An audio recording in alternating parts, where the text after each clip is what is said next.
पहला अध्याय अर्जुन विषाद योग। श्रीमद् भगवद गीता। पहला अध्याय अर्जुन विषाद योग।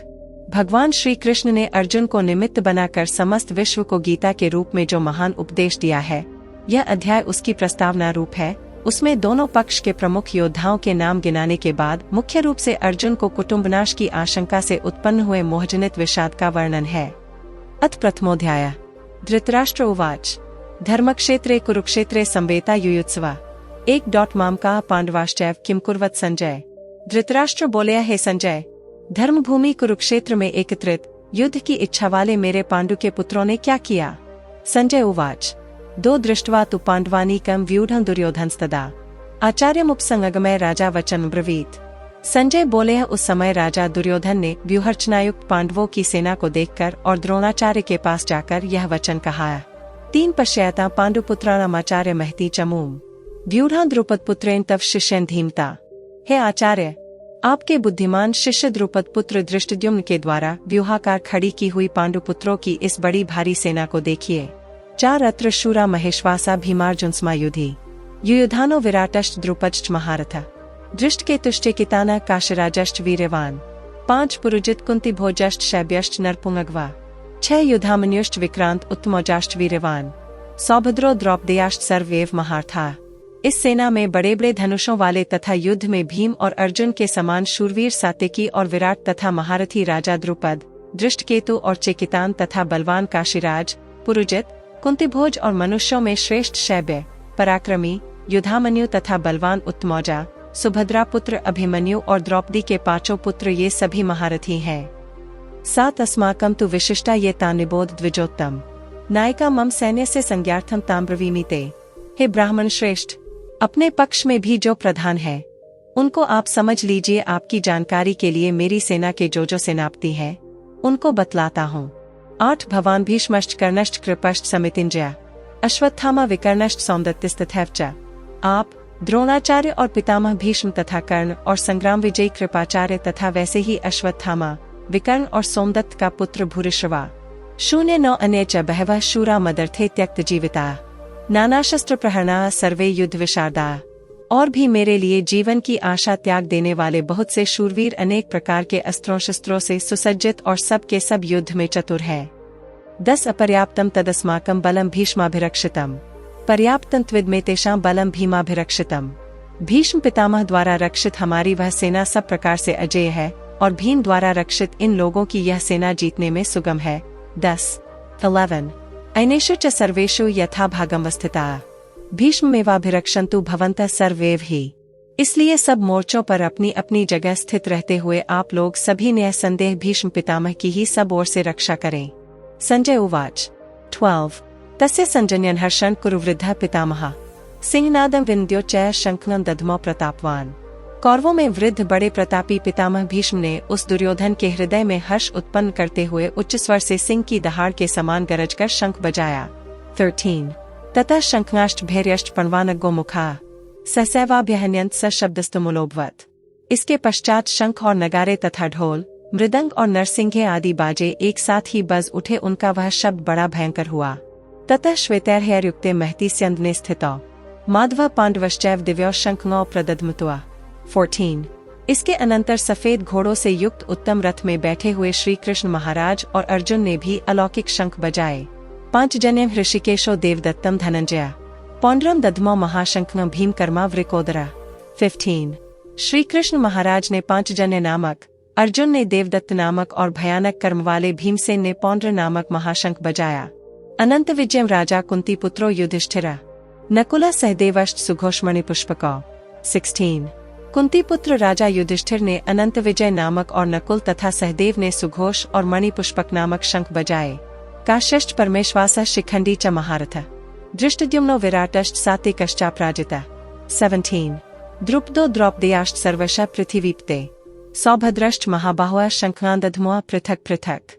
18 श्रेष्ठ धनुष वाले काशीराज और महारथी शिखंडी और दृष्टद्युम्न तथा राजा विराट और अजेय सात्यकी, राजा द्रुपद और द्रौपदी के 5 पुत्र और बड़ी भुजा वाले सुभद्रा पुत्र अभिमन्यु, इन सभी ने, हे राजन, सब ओर से अलग अलग शंख बजाए। सघोषो धार्तराष्ट्राणा हृदयानि व्यदार्यत नभश्च पृथिवी चैव तुमुलो व्यनुनाद्यन। 19 और उस भयानक शब्द ने आकाश और पृथ्वी को भी गुंजाते हुए धार्तराष्ट्रों के अर्थात आपके पक्ष वालों के हृदय विदीर्ण कर दिए।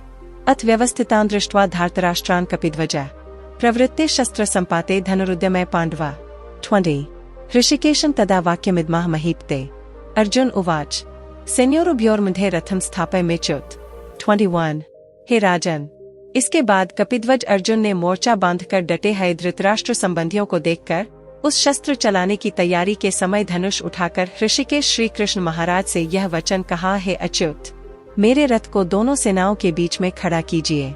यावदेता निरीक्षहन योद्धृकामानवस्थितान कैर्मया सह योद्धव्यमस्मिन् रणसमुद्यमे 22 और जब तक कि मैं युद्ध क्षेत्र में डटे हुए युद्ध के अभिलाषी इन विपक्षी योद्धाओं को भली प्रकार देख न लूं कि इस युद्धरूप व्यापार में मुझे किन किन के साथ युद्ध करना योग्य है, तब तक उसे खड़ा रखिए।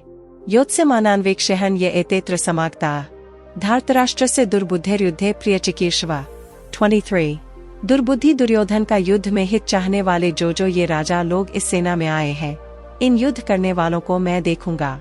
संजय उवाच एवमुक्तो ऋषिकेशो गुडाकेशेन भारत सेन्योरुभयोर्मध्ये स्थापित्वा रथोत्तमम् 24 भीष्मद्रोण प्रमुखतः सर्वेषां च महीक्षिताम् उवाच पार्थ पश्यतान् संवेतान् कुरुनिति 25 संजय बोले, हे धृतराष्ट्र, अर्जुन द्वारा इस प्रकार कहे हुए महाराज श्री कृष्णचंद्र ने दोनों सेनाओं के बीच में भीष्म और द्रोणाचार्य के सामने तथा संपूर्ण राजाओं के सामने उत्तम रथ को खड़ा करके इस प्रकार कहा कि हे पार्थ, युद्ध के लिए जुटे हुए इन कौरवों को देख। तत्रापश्यत् स्थितान पार्थ पितृनथ पितामहान आचार्यान मातुलान भ्रातृन पुत्रान पौत्रान सखीस्तथा 26 श्वशुरान सुहृदश्चैव सेन्योरुभयोरपि तान समीक्ष्य स कौन्तेय सर्वान् बन्धून् वस्थितान् 27 कृपया पर्याविष्टो विषीदन् निम्ब्रवीत। इसके बाद प्रथापुत्र अर्जुन ने उन दोनों सेनाओं में स्थित ताऊ चाचों को, दादों परदादों को, गुरुओं को, मामाओं को, भाइयों को, पुत्रों को, पौत्रों को तथा मित्रों को, ससुरों को और सुहृदों को भी देखा। उन उपस्थित संपूर्ण बंधुओं को देखकर वे कुंती पुत्र अर्जुन अत्यंत करुणा से युक्त होकर शोक करते हुए यह वचन बोले। अर्जुन उवाच दृष्ट्वेमं स्वजनम कृष्ण युयुत्सुं समुपस्थितम् 28 सीदन्ति मम गात्राणि मुखं च परिशुष्यति वेप्तुष्ट शरीरे में रोमहर्षश्च जायते 29 अर्जुन बोले, हे कृष्ण, युद्ध क्षेत्र में डटे हुए युद्ध के अभिलाषी इस स्वजन समुदाय को देखकर मेरे अंग शिथिल हुए जा रहे हैं और मुख सूखा जा रहा है तथा मेरे शरीर में कंप और रोमांच हो रहा है। गांडीवं स्त्रंस्ते हस्तात्वक चैव परिधेयते न च शक्नोम्यवस्थातु भ्रमतीव च मे मनः 30 हाथ से गांडीव धनुष गिर रहा है और त्वचा भी बहुत जल रही है तथा मेरा मन भ्रमित हो रहा है, इसलिए मैं खड़ा रहने को भी समर्थ नहीं हूँ। निमित्तानि च पश्यामि विपरीतानि केशव न च श्रेयोनुपश्यामि हत्वा स्वजन्माह्वे 31 हे केशव, मैं लक्षणों को भी विपरीत देख रहा हूँ तथा युद्ध में स्वजन समुदाय को मारकर कल्याण भी नहीं देखता। न कांक्षे विजयम कृष्ण न च राज्यम सुखानि च किनो राज्यन गोविंद किम भोगैर्जीवितेन वा 32 हे कृष्ण, मैं न तो विजय चाहता हूँ और न राज्य तथा सुखों को ही, हे गोविंद, हमें ऐसे राज्य से क्या प्रयोजन है अथवा ऐसे भोगों से और जीवन से भी क्या लाभ है। येषामर्थे कांक्षितं नो राज्यम भोगाः सुखानि च त इमेव स्थिता युद्धे प्राणांस त्यक्त्वा धनानि च 33 हमें जिनके लिए राज्य, भोग और सुखादि अभीष्ट हैं, वे ही ये सब धन और जीवन की आशा को त्याग कर युद्ध में खड़े हैं। आचार्याः पितरः पुत्रास्तथैव च पितामहाः मातुलाः श्वशुराः पौत्राः शालाः संबंधिनस्तथा 34 गुरुजन, ताऊ चाचे, लड़के और उसी प्रकार दादे, मामे, ससुर, पौत्र, साले तथा और भी संबंधी लोग हैं। एतान् हन्तुमिच्छामि घ्नतोपि मधुसूदन अपि त्रैलोक्य राज्य से हेतोः किनु मही कृते 35 हे मधुसूदन, मुझे मारने पर भी अथवा तीनों लोकों के राज्य के लिए भी मैं इन सबको मारना नहीं चाहता, फिर पृथ्वी के लिए तो कहना ही क्या। निहत्य धार्तराष्ट्रान्न का प्रीतिया स्या जनार्दन पाप में वाश्रयद स्मान हत्वैतानात्तायन 36 हे जनार्दन, धृतराष्ट्र के पुत्रों को मारकर हमें क्या प्रसन्नता होगी, इन आत्ताइयों को मारकर तो हमें पाप ही लगेगा।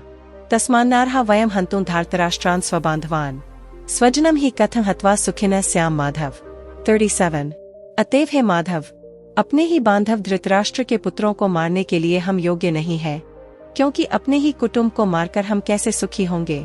यद्यपैते न पश्यन्ति लोभोपच्छेद सा कुलक्षेकृतं दोषं मित्रद्रोहे च पातकम् 38 कथं न ज्ञेयं स्माभिः पापादस्मान् निवर्तितुम् कुलक्षेकृतं दोषं प्रपश्यद्भिर्जनार्दन 39 यद्यपि लोभ से भ्रष्टचित्त हुए ये लोग कुल के नाश से उत्पन्न दोष को और मित्रों से विरोध करने में पाप को नहीं देखते, तो भी हे जनार्दन, कुल के नाश से उत्पन्न दोष को जानने वाले हम लोगों को इस पाप से हटने के लिए क्यों नहीं विचार करना चाहिए। कुलक्षय प्रणश्यन्ति कुल धर्माः सनातनाः धर्मे नष्टे कुलम कृत्स्नम धर्मोभिभवत्युत 40 कुल के नाश से सनातन कुल धर्म नष्ट हो जाते हैं। धर्म के नाश हो जाने पर संपूर्ण कुल में पाप भी बहुत फैल जाता है। अधर्माभिभवात कृष्ण प्रदुष्यन्ति कुल स्त्रिया स्त्रीषु दुष्टासु वार्ष्णेय जायते वर्ण संकरा 41 हे कृष्ण, पाप के अधिक बढ़ जाने से कुल की स्त्रियां अत्यंत दूषित हो जाती हैं और हे वार्ष्णेय, स्त्रियों के दूषित हो जाने पर वर्ण संकर उत्पन्न होता है। संकरो नरकायव कुलग्नाना कुलस्य च पतंती पितरो हेशान लुप्त पिंडोत्क्रिया 42 वर्ण संकर कुलघातियों को और कुल को नरक में ले जाने के लिए ही होता है। लुप्त हुई पिंड और जल की क्रिया वाले अर्थात श्राद्ध और तर्पण से वंचित इनके पितर लोग भी अधोगति को प्राप्त होते हैं। दोषैरितया कुलग्नाना वर्ण संकर क्या उत्साद्यन्ते जाति धर्मा कुल धर्माश्च शाश्वता 43 इन वर्ण संकर कारक दोषों से कुलघातियों के सनातन कुल धर्म और जाति धर्म नष्ट हो जाते हैं। उत्सन कुल धर्माणा मनुष्याणा जनार्दन नरके नियतम वासो भवति तेनुशुश्रुम 44 हे जनार्दन, जिनका कुल धर्म नष्ट हो गया है, ऐसे मनुष्यों का अनिश्चित काल तक नरक में वास होता है, ऐसा हम सुनते आए हैं।